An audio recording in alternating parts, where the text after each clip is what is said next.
right, should Britain replace its complex and Byzantine welfare system with a universal basic income, essentially paying every member of society that's out of work and on benefits a flat rate amount every month, effectively a salary from the state? Is this a genius idea that will eliminate inequality and poverty, or is it a policy that is basically an expensive white elephant which will foster a culture of laziness and dependence? Well, let's get a variety of views on this. I happen to think that universal payments do have a role in the system. I mean, we've got to remember, this isn't revolutionary. We already have universal payments for children and have done now for a number of decades. It's a long established payment in the UK welfare system. It's only more recently that we've introduced a complex tax arrangement to try and claw some of that back. So universal payments are not new. And it's worth just picking up, Mark, as well, one of the points you made at the top. A universal basic income isn't just there to be paid to unemployed, it's there to be paid to everyone. That's the point. It's universal. And the advantages there are things like reducing stigmatism. It does bring some simplicity for those payments. Andre, my concern about this policy, apart from its affordability and creating a generation of layabouts, is the fact that it's not going to be very popular among hard-working, tax-paying Brits.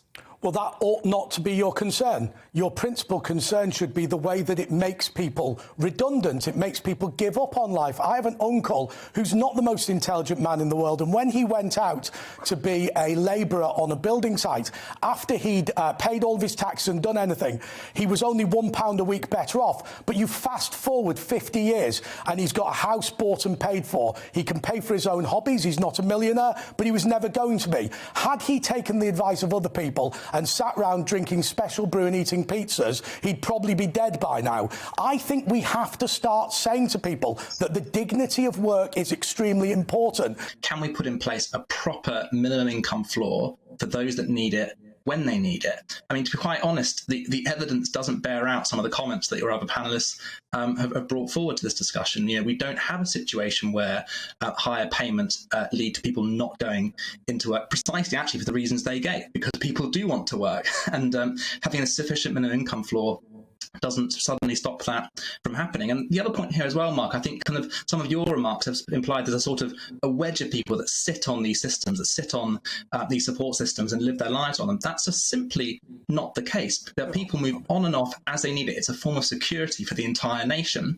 And it's not just for individuals, you know, perhaps a few months where they're moving between jobs, they're trying to find the next one, they need to keep up with mortgage payments. It stops people going into spiraling into, you know, debt or other poverty traps. But as you were just talking about there, the wider economy, the macro economy, what a system like this does, an effective minimum income floor, is put money into people's pockets that goes back into the local community as it's spent, and it creates jobs. It creates jobs for other people, and that's how money circulates around.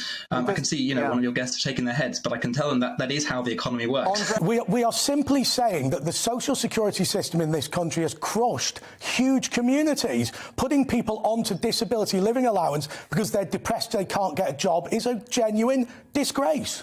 And we need to stop this. We need to start improving education and getting people into work. OK, final thoughts on this, Alfie?